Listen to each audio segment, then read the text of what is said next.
السلام علیکم ورحمۃ اللہ وبرکاتہ۔ امید ہے آپ سب خیر و عافیت کے ساتھ ہوں گے، اور یقیناً آپ نے سبق نمبر 3 سن لیا ہوگا اور اس کو یاد کر لیا ہوگا۔ اللہ رب العزت سے دعا ہے اللہ رب العزت ہمیں احادیث مبارکہ اور اس کے ضمن میں جتنی بھی فنون ہیں ان کو سمجھنے کی توفیق عطا فرمائے، اور ان میں اللہ رب العزت ہمیں کامل مہارت نصیب فرمائے۔ آج کا ہمارا سبق تفسیر مصطلح الحدیث بحث ثانی جو خبر آحاد سے متعلق تھی، بحث اول خبر متواتر سے متعلق تھی، بحث ثانی خبر آحاد۔ خبر آحاد کی 3 اقسام ہم نے پڑھی ہیں: مشہور، عزیز، غریب۔ ہم ہر ایک قسم کی علیحدہ علیحدہ تشریح اور تفصیل صاحب کتاب کی طرز پر پڑھ رہے ہیں۔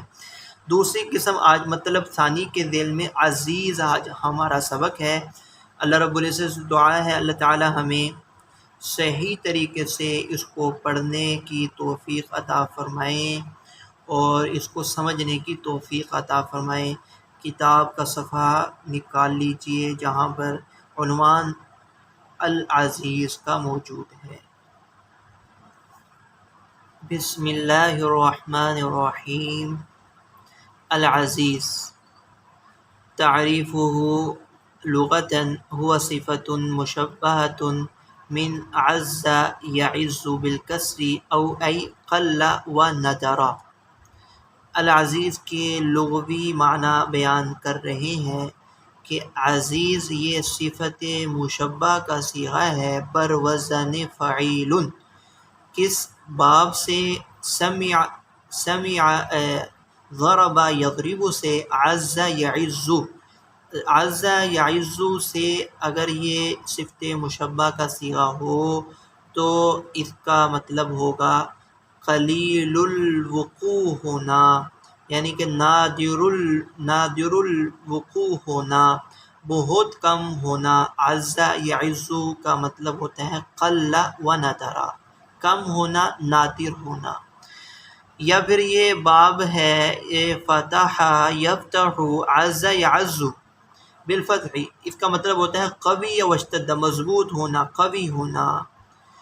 تو اس کی وجہ تسمیہ بھی ذکر کر رہے ہیں، وسمیہ بذالک اما لقلت وجودہ وندرتہ۔ اس کی وجہ تسمیہ یہ ہے کہ اس کو عزیز نام اس لیے دیا جاتا ہے کہ قلیل وجود ہوتی ہے، وَإِمَّا لِقُوَّتِهِ بِمَجِيئِهِ مِن طریق آخر، یا اس میں قوت پیدا ہو جاتی ہے دوسرے طرق سے آ جانے کی وجہ سے۔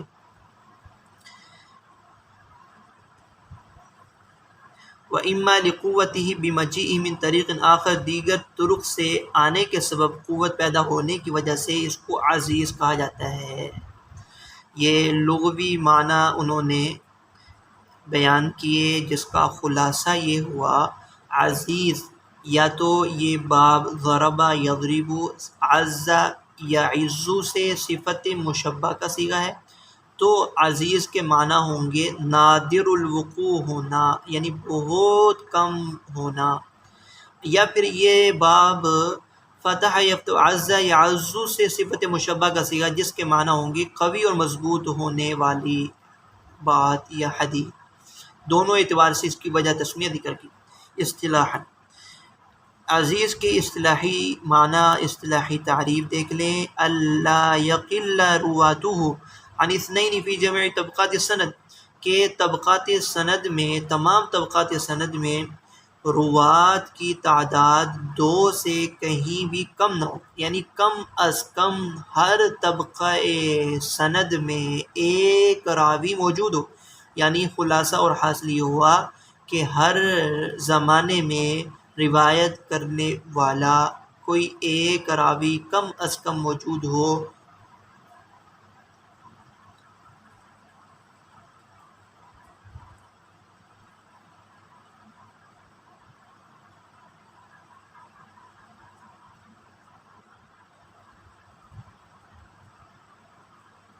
ایک نہیں، یہ غلطی ہو گئی، یہ غریب میں تفرد ہوتا ہے، اس میں ایسا نہیں ہے۔ اللہ یقل رواتہ عن اثنین، ترجمہ دوبارہ دیکھ لیں، اصطلاحی تعریف دوبارہ سن لیں کہ طبقات سند میں کہیں دو سے کم روات نہ ہوں، یعنی کم از کم ہر زمانے میں روات کی تعداد دو ہو، روات کی تعداد دو ہو۔ تو کہیں بھی کسی زمانے میں بھی دو سے روات کم نہ ہوں، کم از کم دو۔ تعریف کی تشریح کر رہے ہیں، تشریح التعریف یعنی اللہ یوجد فی طبقات من طبقات سند اقل من اثنین، یعنی طبقات سند میں سے کسی بھی طبقہ میں، طبقہ مطلب زمانہ سند میں، ازمنہ سند میں سے کسی بھی زمانے میں دو سے کم روات نہ ہوں۔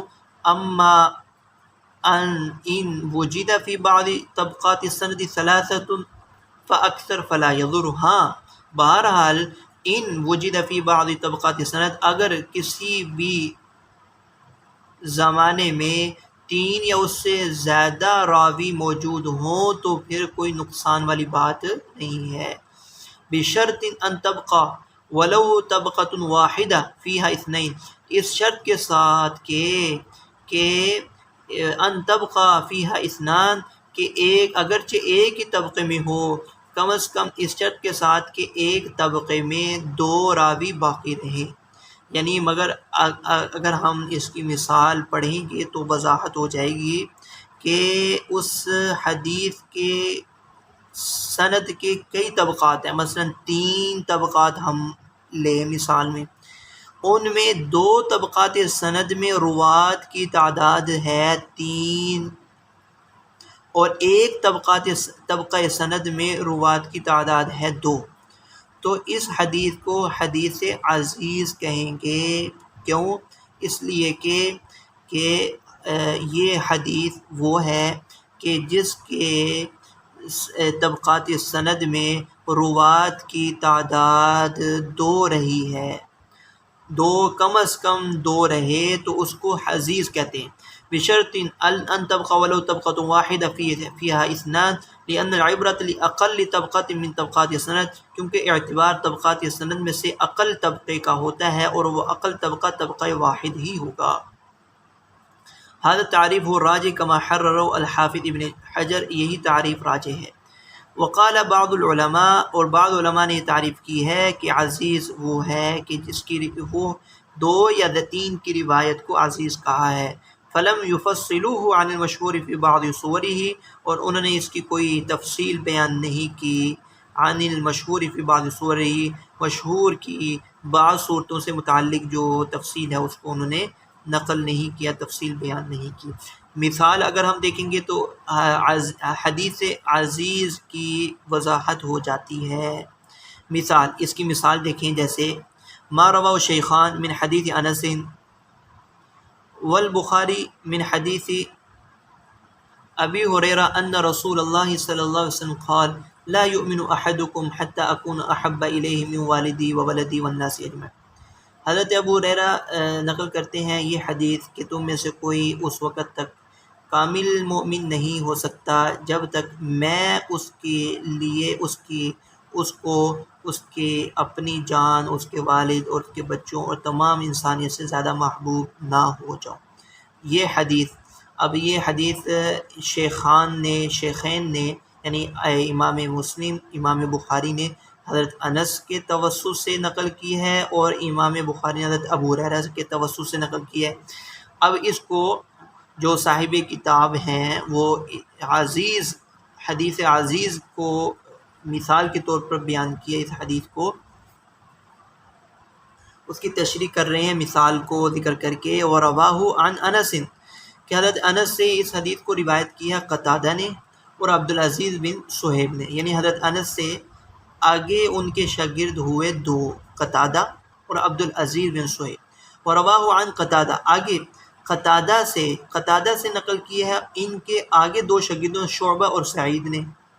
ورواہ اور عبدالعزیز جو شاگرد ہیں، عبدالعزیز سے اس حدیث کو روایت کیا ہے اسماعیل بن علیہ نے اور عبدالوارث نے، یعنی کہ حضرت انس کے دو شاگرد ہو گئے، قتادہ اور عبدالعزیز بن صہیب، اور ان دو شاگردوں میں سے ہر ایک کے دو دو شاگرد ہو گئے، یعنی حضرت انس کا آگیلا جو سند تھی وہ صرف دو اس کو نقل کرنے والے تھے، قتادہ اور عبدالعزیز بن صہیب، لیکن اگلے زمانے میں اس حدیث کو روایت کرنے والے چار ہو گئے، وہ رواہ عن کل جماعت، اور اس کو اب روایت کی ہر ایک جماعت، لیکن یہ حدیث ضعیف عزیز اس لیے ہے کہ حضرت انس سے روایت کرنے والے صرف دو حضرات ہیں، اور وہ حضرت قتادہ اور عبدالعزیز بن صہیب ہیں۔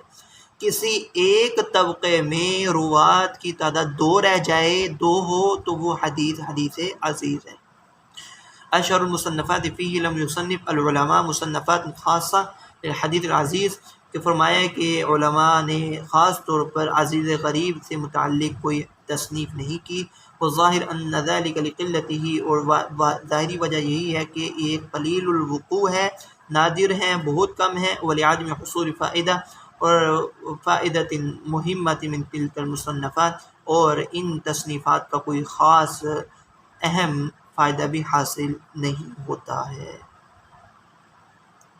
آج کا ہمارا سبق میں آج کی جو مثال ہے حدیث عزیز سے متعلق جو، اس کو آپ کو نقشے سے سمجھانے کی کوشش کرتا ہوں۔ اس کو نقشے میں دیکھیں ایک دفعہ، انشاءاللہ آپ کو تفصیل سمجھ میں آ جائے گا۔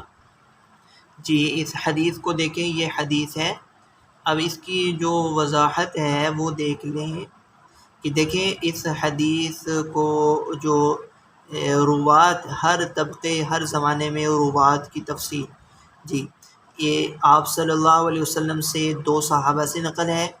امام بخاری، امام مسلم یعنی شیخین نے اپنی کتب یعنی صحیح مسلم اور صحیح بخاری میں حضرت انس سے نقل کیا ہے، اور امام بخاری نے حضرت ابو ہریرہ کے طرق سے بھی نقل کیا ہے۔ تو یہ پہلا طبقہ سند ہوا صحابہ کا، جس میں اس حدیث کو روایت کرنے والے افراد کی تعداد دو ہے۔ یہ دو حضرات ہو گئے پہلے طبقہ سند صحابہ کے زمانے میں۔ صحابہ سے آگے حضرت انس سے یہ روایت آگے نقل ہے، یہ روایت حضرت انس سے نقل ہوتی ہے۔ تابعین کے زمانے میں اس حدیث کو روایت کرنے والے دو ہی ہیں، قتادہ ہیں اور عبدالعزیز جو حضرت انس کے شاگرد ہیں۔ آگے تابعین کے زمانے میں اس حدیث کو روایت کرنے والے کل چار ہو جاتے ہیں، قتادہ کے دو شاگرد شعبہ سعید، عبدالعزیز کے دو شاگرد اسماعیل بن علیہ اور عبدالوارث۔ تو آگے اب ہم اگر طبقات میں چلے جائیں تو طبقہ صحابہ میں دو روات تھے، طبقہ تابع میں بھی دو ہی روات تھے، دو روات کون سے؟ قتادہ اور عبدالعزیز، اور تابعین میں روات کی تعداد چار ہو گئی۔ تو ہم نے روات کی تعداد کے اعتبار سے اگر دیکھا تو ہم نے یہی حدیث عزیز کی تعریف پڑھی تھی کہ جس کے طبقات سند میں روات کی تعداد کم از کم دو رہے، دو سے نیچے نہ آئے، دو رہے، زیادہ کی کوئی حد نہیں۔ اگر کسی طبقے میں کسی زمانے میں روات تین سے زیادہ بھی ہو جائیں تو کوئی نقصان والی بات نہیں۔ تو آج کا ہمارا سبق یہاں حدیث عزیز تک مکمل ہوا۔ کل انشاءاللہ حدیث آگے ہے، حدیث کے خبر واحد کی تیسری قسم غریب، اس کو انشاءاللہ ہم تفصیل سے پڑھیں گے۔ امید ہے آپ سبق سمجھ لیا ہوگا۔ اللہ تعالیٰ سے دعا ہے اللہ تعالیٰ ہمیں کتاب کو پڑھنے کی، سمجھنے کی توفیق عطا فرمائیں۔ وآخر دعوانا الحمد للہ رب العالمین۔ السلام علیکم ورحمۃ اللہ وبرکاتہ۔